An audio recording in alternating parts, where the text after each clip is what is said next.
ঈদকে সামনে রেখে নারায়ণগঞ্জে ব্যস্ত সময় কাটাচ্ছেন পাইকারি বিক্রেতা ও রেডিমেড পোশাক প্রস্তুতকারকরা।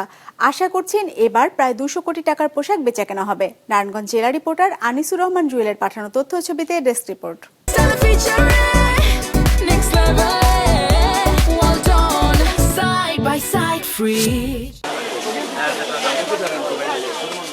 ঈদের আনন্দ বাড়িয়ে দেয় বাহারি রঙের নতুন পোশাক। তাই ঈদকে সামনে রেখে নারায়ণগঞ্জে পাইকারি রেডিমেড পোশাক মার্কেটে বিভিন্ন জেলা থেকে ব্যবসায়ীরা ভিড় করতে শুরু করেছেন। এমনকি ঢাকার বিভিন্ন মার্কেটের ব্যবসায়ীরাও যান দেওভোগ পাইকারি মার্কেটে। মূলত শবে বরাত থেকে শুরু হয় এই মার্কেটের কেনাবেচা। এখান থেকে মাল সমস্ত বাংলাদেশে কাস্টমার নিয়ে যায় এবং এখানে কম দাম থেকে বেশি দাম সবাই এই মালটা বিক্রি করতে পারে।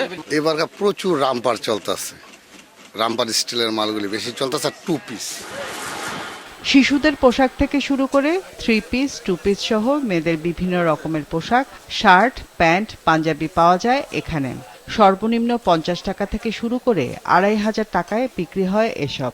সকাল থেকে গভীর রাত পর্যন্ত চলে বেচাকেনা। আমরা সবসময় প্রতি বছর ঈদের আগে, রমজানের আগে আপনার শবরাত্রির যে পরে যে মার্কেটে এখানে সব ধরনের মাল পাওয়া যায়, একবার বাচ্চা থেকে ধরে বড় ধরনের, এবং খুব কম দামে এখান থেকে নিয়ে আমরা ভালোভাবে ব্যবসা করতে পারি। একটা লেডিস মার্কেটে আপনার মানে যত ধরনের কোয়ালিটি থাকে সব ধরনের কোয়ালিটি আর কি মানে এখান থেকে আমরা হোলসেলে নিয়ে যাই, ওইখানে খুচরা বিক্রি করি। এখানে রেট সুবিধা আছে, নিরাপদ আছে। বিক্রি করা হচ্ছে যে ladies frock, divider, skirt, 3 piece, এরপরে সারারা, গারারা, ফার্সি, এখন বাচ্চাদের মানে এভরিথিং। নিজস্ব প্রোডাকশন দেয়, অনেক সময় নিজের কারখানা আছে বেশিরভাগ।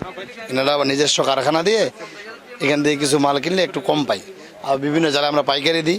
সব জায়গা থেকেই একটু এখানে কম রেটে পাওয়া যায়, এজন্য এখানে আসা। তৈরি পোশাকের যোগান দিতে রাত দিন কাজ করছেন পোশাক তৈরির কারিগররা। 1000 দোকান ও কারখানার এই মার্কেটে বিক্রি চলবে 20 রোজা পর্যন্ত।